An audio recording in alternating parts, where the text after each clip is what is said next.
Hello and welcome to another episode of Love Selling, Hate Sales. Today I am joined by AJ Alonzo, who's the Director of Marketing at demandDrive.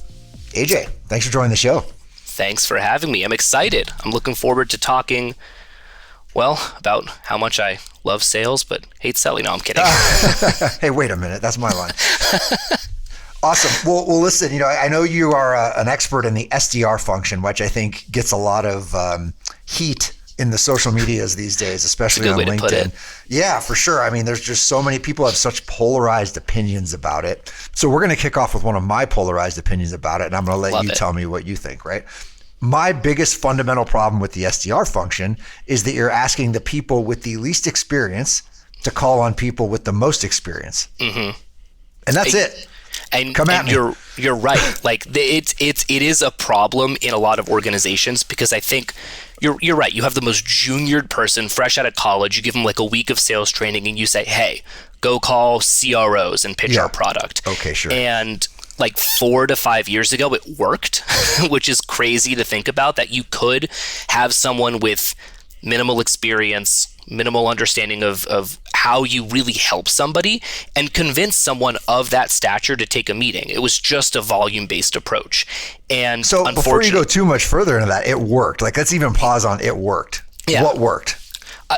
The volume-based approach of just getting butts in seats, people in the door, at least starting that conversation and educating maybe a portion of your audience that didn't know you existed. Okay, so it was an awareness. It was an awareness play. It was set a demo for an AE, maybe, or a meeting for an AE. Exactly. That was success definition there. Some type of, I'm educating a person who didn't know we existed before, that we do exist, and we can solve some of their problems. But that education portion was left to the AE, the closing rep. The SDR was just bridging that introduction.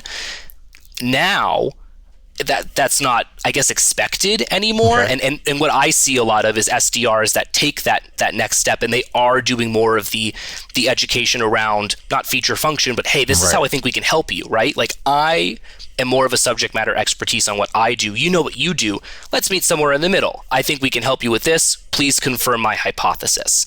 How did that happen? How did that happen? Yeah, how did that evolution happen? I think buyers are way more empowered than they ever have been. Got it. Think about it like this. So I just bought a car. Yeah. And I did an inordinate amount. I'm a research guy. I look up everything beforehand. I spent hours and hours on Toyota's website looking up cars. I used to have a RAV4. Okay. Do I want another RAV4? Do I need to upgrade to a Highlander? Who knows? So I do all this research online. You need a Land Cruiser. I got a RAV4. Spoiler alert. So I go into the dealership and I tell them, hey, I'm looking at a Toyota RAV4. Yeah. Great. So they show me a RAV4. If I go into a dealership and I'm looking for a RAV4 and they show me a Land Cruiser, I'm going to be like, I just did all this research and I came to the conclusion that I wanted a RAV4 and you're not showing me that. Right. So I think buyers, to that analogy, they're doing a lot of research on their own, right? Right. If I want a sales engagement platform, I'm going to go online and I'm going to look up Outreach, First Sales Law, First Groove. I'm going to do all that by myself, so that when I've in some capacity indicated, hey, I want to have a conversation, SDRs aren't starting from they shouldn't be starting from stage 0. Right. They're not coming at me with all this education-based content. It's like, you're here for a reason. How do I convince you that we're the right choice for you? How do I confirm that hypothesis? So the fact that buyers have all of this information at their fingertips, so they can go out there and do this research, and they're coming in with more information at their disposal, means that SDRs have to elevate themselves beyond that just, I'm here to make you aware that we exist. We already know you exist. Okay. How can you convince me that I've made the right decision by talking to you? Now, there's a lot of underlying subtlety to your example there that we Very might have biased, to I'll say that. That we might have to dig into a little bit, right? So you going into the car dealership feels like an inbound 100%, function, right? Education awareness in an outbound function is a little bit of a different thing. So there's a couple things there, but let's maybe even look at the inbound function, right? Going back to your walking into the car dealership with your research in your noggin. What's your expectation of that sales rep? For me, the buyer? Yeah, for you, the buyer. Yeah, I expect them to if I go in and I ask, or if they know that I'm looking for something, I expect them to internalize that and focus the conversation on, like I kind of alluded to before, confirming my hypothesis, like digging into, okay, why do you think you want the RAV4? Let's go through some of the specifications in the car that you thought you were looking for, or what you expect to get out of the vehicle. What is your, outside of like the features of the car, what are you going to use it for? Yeah. And then using that to then frame it against, okay, well, the Highlander or the Land Cruiser also does this. Why have you not considered that car? So working with me, listening to why I've made this decision, and then internalizing that and being able to tell stories about other customers like me, being able to talk through the value propositions and value adds that I've been able to provide other customers, and sort of weaving that into, okay, well, you've made this hypothesis, let's confirm or deny it. So what's really interesting about that is you didn't say, walk me over to the RAV4. Yeah, I guess I'm in this situation. I'm trying to analogize it to a sales. Like, I'm not going to have someone walk me to outreach. I know you are, but as young sellers that are selling a product, I do think that there's this instant, like, let me show you. Yeah. Right. Oh, I have 3 slides I can show you. Do you mind if I pull them up? Right. So we're using this RAV4 analogy. I like that you as a buyer want them to validate a few things before they just show you the RAV4. Because, if you walk me out and show me a stripped down RAV4, I'm gonna be like, dude, F off, man. Where's the platinum edition? Right? Like, so that, like, you got to know your buyer a little bit. Just like, and same thing, like, you're going to show me your outreach demo. You may only care about this one thing that really is, instead of the spray, like, here's the 45-minute demo. You might be able to get it done in 5 minutes if you're really pointed by asking some good questions. Yeah. And I think that a lot of, going back to the original point, like, SDRs used to not do that, right? There was no question asking, no real qualification. It was just, you're a director at a company that we want to talk to, bang, like, let's get a meeting on the books. Yeah. Now it's like, listen, I've talked to people like you. There's one particular instance of our technology that directors at companies of your size find really valuable. Is that the case with you? Right. And if that's not true, then do some more discovery. If it is true, bang, that's a good focal point for you. That discovery portion is so crucial, and I think now, over the past couple of years, it's getting recognized as a vital part of the SDR function that was just totally overlooked previously. Right. So we're gonna try to weave another analogy into this whole funness. Let's see if it lands. It may not, but so we talked about inbound, right? Walking in the car dealership, and we're gonna go into the restaurant industry now, right? There's the server, and there's the bartender, right? In my mind, the bartender always has the power. They're like the cool person in the restaurant because everyone comes to them, right? So the inbound leads come to the bartender, like, hey man, can I get a drink? Yeah, man, I'll do whatever I'm gonna do. But as a server, you have to go to them, right? They get seated, but it's your job to go to them and kind of like, hey, I'm here to serve you. Our specials today are X, Y, and Z. So this is a little bit more of the outbound, right? No one likes the server as much as they like the bartender. The bartender's cool, the server's not as cool. So in an outbound SDR role, that's to me where that experience even becomes, the value of that experience becomes even wider. The chasm gets even bigger because now you're blind calling a CRO, to use your example, and you're trying to have a business. Everyone says, like, the blanket advice is have business conversations. What the fuck does that mean? Yeah, I'm just going to talk about golf. Right. Like, what does that mean? So, like, help me understand, like, how do we get better at that? I think it's, so if I'm the server in this analogy and I see a family come in or someone come in and they sit down at a table, there's like classic sales tropes where you can look at someone and like if you go into someone's office, you see pictures on the wall or something in the corner like a trinket, and you can use that to personalize how you approach that person, right? Yeah, like for sure. You can see a family come in and see that there's 2 rambunctious kids, and you can go ahead and make the assumption that like, these kids are probably rambunctious. They're going to want kids menus.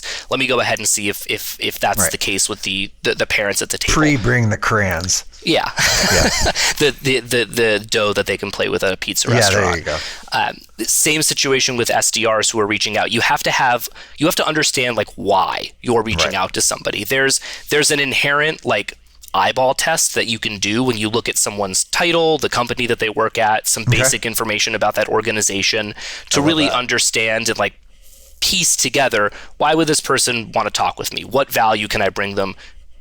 Honestly, like, am I worth their time, basically? Right. Not that degrading, but thinking from like the seat of the CRO, like, is this person even worth my time? If you don't know that, don't reach out to them, because then you are going to have that generic business conversation, probably not going to land. You might capture someone who's in market, but like 1 to 2% of the time.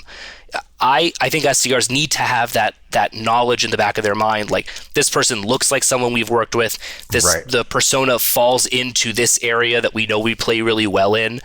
There has to be some actual impetus for you to reach out to this person other than, well, they're a CRO who attended an event, they're on a list, and I was told to call down.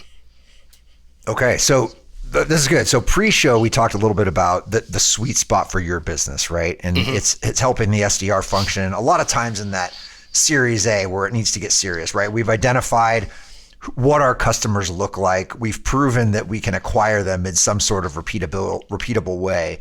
Now we need to throw fuel to the fire. So how, to that founder who's deciding to spin up an SDR function and get serious, how do you describe the function to them? That's a really good question. More so than just like, because if you tell someone, hey, let's build you an SDR function, I think the basic notion, the preconceived notion that you have is, oh, you're just going to have like sales admins try to book appointments for my AEs, right? Why not just hire more AEs? Right. I think the way that we would spin it up is, okay, well, not only are you getting someone to confirm some hypotheses that you have in terms of you've been able to land customers in a repeatable enough fashion. How do we scale that out? You're able to do that, but you're also able to then test the market with new messaging. You're able to understand more about your competitors. You're able to determine whether or not the value propositions that you've developed actually land with all of the different personas that you've built. The SDR function, more so than just a calling or emailing group, is an experimental group. They're able to bring back the feedback that they're getting from the front lines to make, honestly, like business decisions. You can change your product based on what SDRs are hearing. If you hear it enough and you're noticing that it's a trend, then it's a group that you should probably listen to, because they're talking to your potential customers way more than theoretically you are, more so than marketing able to leverage research reports or surveys or whatever it is. These are actual people that could buy your product telling you whether or not they thought your messaging was good, or what they know about your competitors, or what their buying cycles look like. All of that is incredibly valuable information for you to take back and influence your own product and how you go to market. So what I find fascinating about your response is I didn't hear leads once. I think that was the given, right? Like, not only are you having a group of people that do, I guess it's not a given if you have really bad but you SDRs. Know how, you work with founder CEOs, right? Like, just show me the leads, man. Like, where are my leads? Fill my pipeline. Right. Yeah, right? that is a very common answer. Right. Well, everything you said has inherent value in my world, right? It all makes sense to me. But how do you model out that ROI, right? There is kind of that concept of pipeline building, lead generation, but I love the idea of testing hypotheses and doing experiments and things like that. But at some point they're going to say, what's the time to value? What's the ROI? And this type of thing. So that's a hypothesis isn't a number. Right. How do you frame that up? What's the best formula you've seen? Formula wise, I tend to look, we work backwards, right? So if someone comes to us and they're like, look, we know that we need 4 closed-won deals this quarter to make the investment worth it. So how do we work backwards from there based on conversion rates and stuff? And that's basic backwards waterfalling. I think anyone who's in sales leadership can understand that. Sure. I think where the formula gets enhanced by the SDR function is changing those conversion rates, so that when you look at like, hey, you've built an SDR function out that can better go to market. You can reach more people. You can reach more of the right people. Then that conversion rate from that cold lead to an SAL or SQL, however you're going to define it at your organization, goes up, which means that your opportunity rate goes up, which means that your close rate ends up going up. That's where I think if you build out the SDR function properly to really make sure that you're qualifying people, you're bringing in the right people into your funnel and you're not just sending tire kickers over to AEs, that's where you see a lot of the value in those conversion rates and how they increase and impact your overall close one revenue. I'm curious because you talked about working backwards on the napkin in terms of, well, 4 deals pays for the service, right? Or pays for whatever it is. Very basically, yeah. Right. How often are you dealing with that mentality versus our board wants us to triple revenue this year? Yeah. We don't have the full playbook. How can you fit into that, right? Like, which one are you dealing with more often? Is it a different story you're telling? How does that work? It's the former more often, but we've definitely dealt with. So I think a lot of times when we're talking with like a director of sales, for example, a VP of sales, they've in some capacity translated what is expected of them from a board into more tangible, like, well, this is what we're looking for, right? Like, I want this output. We have dealt with situations where it's like, yeah, we're expected to increase our valuation from 10 to 50 million. What do we do to get there? And that is a lot more ethereal and difficult to imagine, but we still try to stake in some type of, okay, well, if you want to get from 10 to 50, what does that mean for the total number of like customers that you're bringing in? How many net new logos is that, roughly based on your ACV? Okay, now we know how many new logos it is. Say it's 100 new logos. Great. What do your close rates look like today? Okay, we can start kind of figuring out, based on these lofty expectations that have been put in front of you by a board of directors, how possible is it for you to get there? Do you need to increase the number of salespeople that you have by 30 to even come close to that number? Going back to a board and saying, like, this is impossible is a difficult thing to do, but it's a lot easier when you're like, look, the numbers show that we need to increase the number of salespeople by 30 to get there. Right. Then it's like, let's have a more, I don't know, structured or even-keeled discussion about the possibility of raising our valuation to that point based on just, the sales and marketing perspective. Yeah. So, all that's well and good. It's all a math problem at that point, right? And you can get people to buy into a math problem to a certain extent. Yeah. I don't believe sales is as simple as inputs and outputs, no matter what part of the function you live in. So talk to me about, the old 5 years ago, you said we could get away with making calls, creating awareness, setting a meeting. Today, that expectation doesn't work. So what does education and training and onboarding and ramping for an SDR look like today in doing it right? I think it's longer than what people expect it to be. I might date myself on the podcast, but I saw this today on LinkedIn. Somebody posted a picture. It was of a person with a fire hose just blasting in their face. And they were like, it's a real life example of an SDR after their first week of training, right? Totally. You expect someone, to your point at the beginning, the most juniored, inexperienced individual at your company to just take 100% of the subject matter expertise and customer stories and SDR 101 stuff, and in a week just go and hit the phones and be successful. I think it's just unrealistic to expect that at this point. And the best companies that we work with and what we do internally is making sure that the onboarding process has sort of like a defined 2-week, like, this is your training section. Sure, these are all the things that you should know. But it's a continuous coaching and development program beyond that a lot of companies don't necessarily invest in for a number of different reasons, that really makes sure and ensures that, like, the SDRs that you bring on after those first 30 days aren't just going to drop off. They're getting the support that they need from a training individual, from an onboarding individual, from a director level and a leadership level to ensure that they are actually doing the things that you want them to do, that they're showing the skills that you've built or attempted to build during their training section, and that they're seeing the results that they should be seeing after certain daily benchmarks. I think a lot of people look at the SDR function and they don't invest in that section because they're like, well, it's a volatile position, right? This person could leave in 6 months and I've invested a ton of time and energy into them and they're gone. Then I have to start all over again. And more often than not, people leave because you haven't invested in them. So it's a bit of like a self-fulfilling prophecy where, if I'm not going to invest in them, they won't stay. But if you're not investing in them, then they won't stay. So if you do, maybe they will. Yeah. I wonder, when you talk about the 2 weeks of this and then you've got this period and the ongoing coaching, again, going back to the idea of have business conversations, how much are we teaching about the business that they're in, that they're selling into versus the product that they're selling? I mean, what I mean by that is, give me the download on the ideal customer profile. Why are they the ideal customer profile? First of all, why is it made up the way it's made up? And why did we identify this as product market fit? Right? What itch were we scratching when we created this product? Right? Yeah.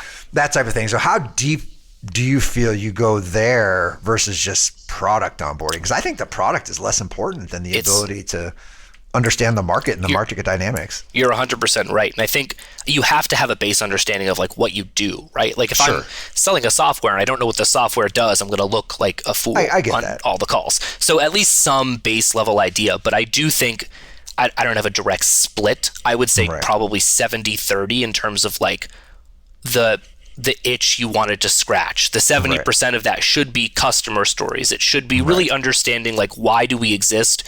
What void do we fill? What are customers getting from us? Listening to customer calls, listening to the customer success team as to why people keep expanding or upping their contract, like stuff like that. 70%, 30% for, you know, what do we actually do as a company? What does my product actually look like? I think if we focus a lot more on that 70% and really push more of our eggs into that basket, I think you're getting reps who you could theoretically like put them into almost any situation and they'll be able to understand based on what they've learned about your company. If they move to a new company, they'll understand how to tease out the most valuable information. What do people actually want to hear about on the phone? They want to hear about how customers are succeeding with their product, about how they're overcoming challenges that maybe they don't even know they have. That's the I'm trying to think of the analogy. It's where it's just what people want to hear. It's no one cares about you or your product. They care about how you can help them. Yeah, I'm super encouraged to hear that you've got that 70-30 split, and we are teaching people the business side of it and really what people want to hear, what matters.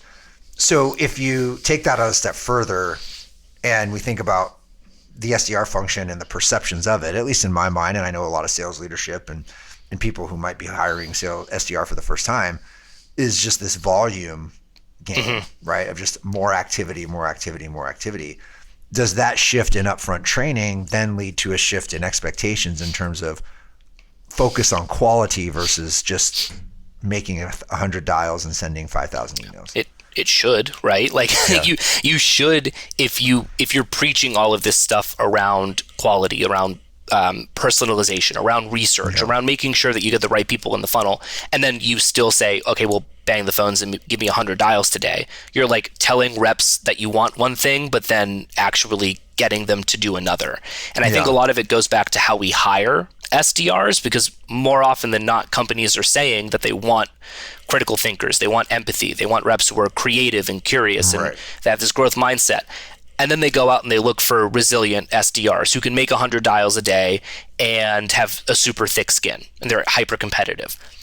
They're not saying that those are mutually exclusive. Those qualities can exist in the same person, but more often than not, they don't. And the competitive grit level qualities are overemphasized more so than the empathy or critical thinking qualities. So you bring an SDR in and you're like, think critically, be empathetic, and they're like, okay, but I was hired to make like 100 dials a day. For that. Like what are you doing here? So I do think that the expectation has to change. It starts with how we hire SDRs, but you can also help by providing and supporting SDRs with basic account tiering, in my opinion.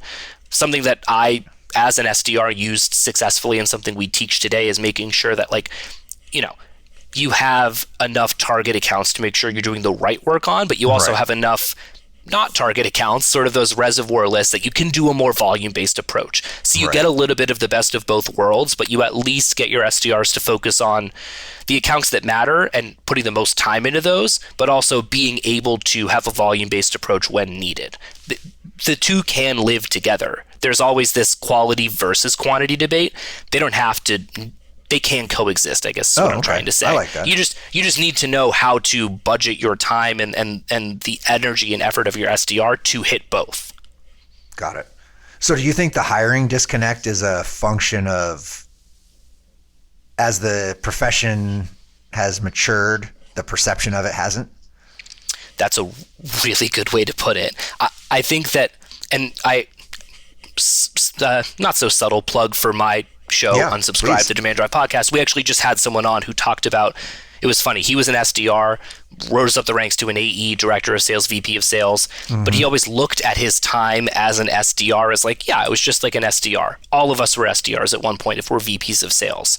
But he didn't look at it as like a proper job. The way that he described it was like, now SDRs are like a proper job. I'm like, what do you mean proper? Like, you get paid for it. It's still That's a job. hilarious. But he's right? Like the way that a lot of companies look at the SDR is you are a bottom of the totem pole type role. Right. You're there just to fill in the activities that we need, and you don't have much else to contribute to the organization outside of that. And a lot of companies are shifting that mentality. There is a bigger emphasis on like the SDRs matter movement, and I am fully behind it. Sure. But there is a large perception of people that look at the role as that bottom of the totem pole type thing. So when you're hiring for it, that's what you kind of navigate and gravitate towards, versus the more strategic, critical thinking, empathic SDR that a lot of companies look for and want these days.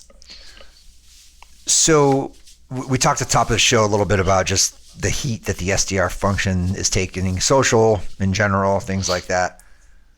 What is your response to, we need to reverse track on the specialization concept of Aaron Ross, right? And we need to go back to full cycle selling and not have this specialized SDR, AE, CS, handoff, it's bad experience, that type of thing.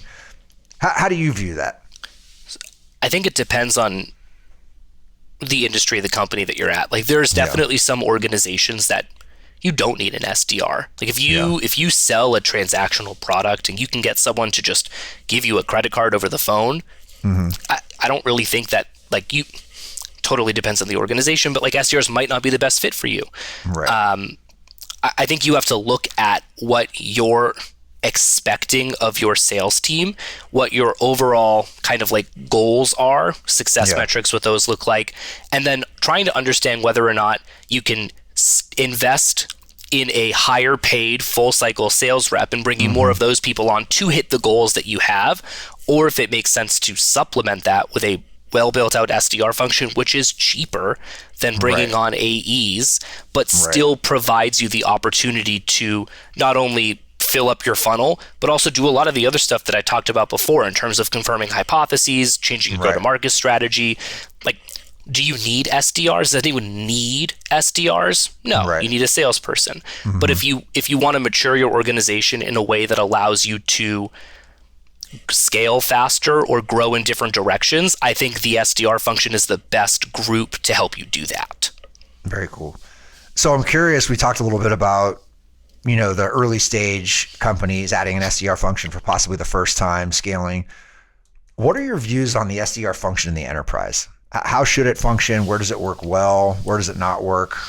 How is the job different even?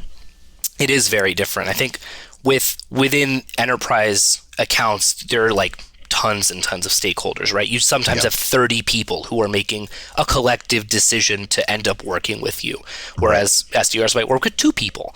So there's a lot of the way that the SDRs kind of approach the role, and I think that they're actually very well equipped to do so in terms of mapping out accounts, understanding hierarchies, and doing that pre sort of sale work. That has typically been what SDRs are built to do anyways. So within enterprise level organizations, when you are selling to a ton of different stakeholders and the ACVs are millions and millions of dollars, you want to make sure that you're building up enough champions within that organization to go to bat for you. And the SDR is fantastic at doing that, right? They're able to understand what Bob in accounting and Lisa in finance want, that maybe it's easier to do on 2 separate calls than have one AE try to get both of them on a call and go through all that stuff. If you can do all that beforehand with the SDR function and make sure that those notes are properly handed over to the AE and that handover process looks good, which is a whole separate topic, then they're way more equipped to make sure that that deal is in a good place rather than trying to kind of do it all themselves.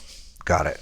Yeah, because I feel like in the enterprise, the AE's role as a quarterback oftentimes is to gather what they need to tell the story, right? They're trying to, at the highest level, come up with this, use your term earlier, this hypothesis that this is what's going to transform your business, right? If you're doing an enterprise deal that's in the millions or hundreds of millions of dollars, it's going to be transformational at some level, right? So you need inputs from across the business in order to back that story up or back that hypothesis up. Exactly. Sounds like what you're saying is the SDR function is feeding those inputs, right? They should be, yeah. That should be like, if you look at an organization, you're selling into like an Oracle or a Salesforce, some huge company, and you're trying to build this hypothesis, wouldn't it be a lot easier for you to build it based off of conversational data that someone has gathered for you, right, or based on stuff that you read online that you've had to comb through on your own? Yeah, I think that's fascinating. So, I talk about this from a account executive perspective a bit on the show, which is the graduation path. There's obviously that natural graduation from SDR to AE. And I think we see, you even described it, you had a person, SDR, AE, frontline manager, VP of sales, that type of thing. Right. I don't think that's the path for everybody. Wasn't for me. Right. Yeah. So is there how can we keep people excited about the profession that don't see that like path that's just put in front of them? Like for me, I tried being a VP of sales. I wasn't very good at it. I didn't like it, right? But being an individual contributor and doing it differently, going up market, going to the enterprise, that's reinvigorated how I think about the role. How can you think about that in the SDR function? Is it just, hey, I got to get out of being an SDR as quick as possible and be an AE? That's what I feel like it is, but what's different? How can we make it more sexy? I think a lot of companies do that, right? They try to push SDRs out because AEs, technically, if you look at them, they're probably more valuable to your organization in the long run in terms of what they can contribute. So people do push reps out of the role. But I think I'm of the firm belief, and it's because I was an SDR for like 2.5-ish plus years, that I learned a ton of foundational just business skills that I think if I graduated out of the role in 9 months, I wouldn't have. And for me in marketing, a lot of the stuff that I do today, it helps that like I work at an organization that deals directly with sales development, and I market that because I was an SDR. Like it's obviously very easy for me, but I think that there's a lot of just general things that I wouldn't be able to even like wrap my head around if I didn't have the experience that I did as an SDR. And I know the tenure at this point is like probably 14-ish months last I checked for an SDR, which is like, it's not bad. Like if you can last in the role for that long, you learn a ton about the industry that you're in. You learn a ton about the biggest players in the industry and this sort of ICP that you've developed. There's a lot that you can, on a day-to-day basis, you kind of don't pick up on as an SDR that really help formulate a lot of what you could be doing in the future. I do think that the role is still a stepping stone role. Right. But I don't think that it's necessarily just automatically a stepping stone deeper into sales. You can leverage it into marketing, customer success, sales leadership. There's a ton of different ways for you to use the skills that you've built up as an SDR to help further your career. But I don't think that you should expect to stay an SDR for like 12 years, right? Like that's... Love that. You could. I've seen people do it. They can really specialize and focus. Like if they're really good at prospecting and building pipeline, that's gold for an organization. Right. Everybody wants a top tier prospector to just keep pushing pipeline to their salespeople, right? Totally.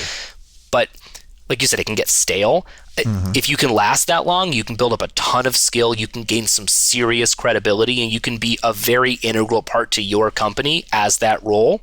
But more than likely, you'll exhaust all of the growth that you can do after like probably 3 years. Yeah. So if you want to be able to stick it out for an extended period of time, you can. But more often than not, you'll be able to take the stuff that you did learn and try something else. Try marketing. Try customer success. Try leadership. Yeah.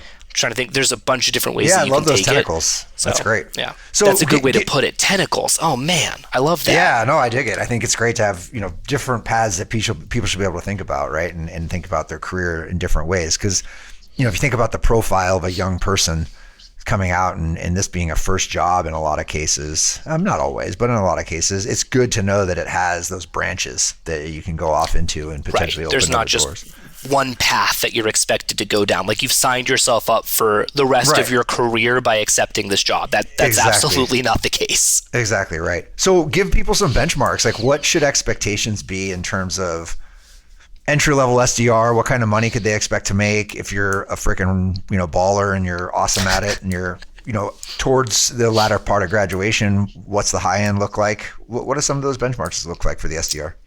It's a good question. Numbers that I haven't looked at in a little while now, I will fully admit to you. But I know that if you're coming like right out of college, you can't expect to be blown away by a salary, right? Like unfortunately, the SDR position is still very entry level, very low on the totem pole at a lot of organizations. So they often talk about uncapped OTE.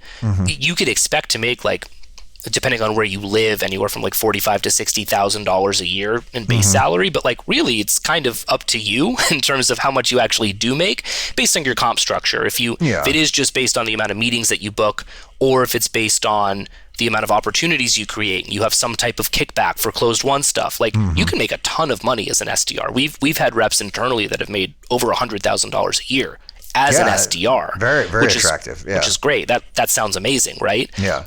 But they also worked 60-hour weeks for a while. Like it's an absolute grind to get there. But if you can do that for 12 months or whatever, and then you have the opportunity to move up into a senior SDR or team lead position where then you're responsible for other people. Obviously, there's a commensurate level of salary that gets associated with that, because then you get management experience. So you're still an SDR, but you have the opportunity to try things like manage other people, run meetings, build some reports in Salesforce, get some ops experience, whatever it might be. That's when you start to see your earning potential really increase. And then honestly, at that point, once you matriculate out of the SDR position and you graduate out, then if you've been there for 18 months and you have all of these ancillary skills that you've built, operations people get paid a ton of money. Fantastic. SDR managers get paid a ton of money. AEs get paid a ton of money. So you're really sowing a lot of the future seeds that you have for your salary and comp, but you can definitely earn a crap ton of money as an SDR if you work hard. It's great. Seems like a great entry-level opportunity if you take advantage of it the right way. It's the best, in my opinion, the best way to introduce yourself into, I've been in SaaS my whole life. If you want, if you want to be in B2B SaaS, start as an SDR, because within 2 years, you could be running a team. Within 5 years, you could be heading up a whole sales function at an organization, making $400,000. Like, sky's the limit. Love it. Love it. All right, so we don't have a ton of time to dive into this deep topic, but I have one question for you, because I've heard this debate many, many times. Where should the SDR function report into, marketing or sales? Ooh, I like this. So I'm obviously very biased because A, we run an organization where sales development is the main focus, and B, we ran an event a couple of years ago with this in mind, the idea that sales development kind of deserves its own seat at the table, depending on the organization. If you're a mature enough company with a well-built out sales team and a well-built out marketing team, and sales development is sort of that gap, the way to bridge the gap between the two, having a director of sales development is a great sort of opportunity for that department to report up to its own leader and be able to help align sales and marketing on campaign efforts, on target account research, on all that stuff. I think outside of that very specific scenario where you have that type of company, if you're an organization that focuses very heavily on inbound and marketing is driving a lot of the leads, have them roll up to marketing, because more than likely sales dev is handling inbound leads, and that'll be that. If it's a company that has a much more mature sales function and you're doing a lot of outbound, have them roll up to sales. I think it depends on where you're seeing a lot of the revenue come in and where you as a company are building out most of your go-to-market strategy. Inbound marketing, outbound sales. Great consulting answer. It depends. Try to make everyone happy, right? All right, AJ, what's the one thing you want the audience to take away from our conversation today? Destroy your preconceived notions about what the SDR function looks like. I think the one thing that I want anyone to take away is whatever your view, if it's 3 years ago, if it's 5 years ago, whatever it might be, on the SDR function looks like, just reframe it to the point where you think, how can SDRs be a more strategic arm of my organization? Love it. That's what I want you to just noodle on based on what you've heard today and what your organization looks like. Like, where could I use this team more strategically? Excellent takeaway. All right, now your time to shine. Where do we find you? Where do we find demandDrive? What do you want the listeners to know about AJ? So I'm all over LinkedIn, like most sales and marketing people are at this point. I feel like that's the answer you'll probably always get if you ask someone where to find you. Just all over it. So you can find me on LinkedIn, AJ Alonzo. You can find demandDrive on LinkedIn, demandDrive. Where you can see us upcoming is we actually just published an ebook. I'll see if I can send it to you about some of the topics that I just talked about today. Great. We do a lot of content around aligning sales, marketing, hiring, getting everyone on the same page to make sure that you're all talking the same language essentially. Yep. You can find that at demandDrive.com, and then we're on Instagram, we're on Twitter sometimes. What's the podcast name again? Unsubscribe is the name of our podcast, the demandDrive podcast. Unsubscribe. For anyone who wants to get less of those nasty unsubscribe emails in their inbox, we've got guests that come on to help talk through best practices around stuff like cold email, cold calling, how to get better engagement rates with our prospecting, stuff like that. So that's at demandDrive.com/ I think just podcast. I should know my URL slugs better, right? Get it down. All right, AJ. Thanks for doing the show. This is a great conversation. Awesome. Thanks for having me, Josh. I appreciate it.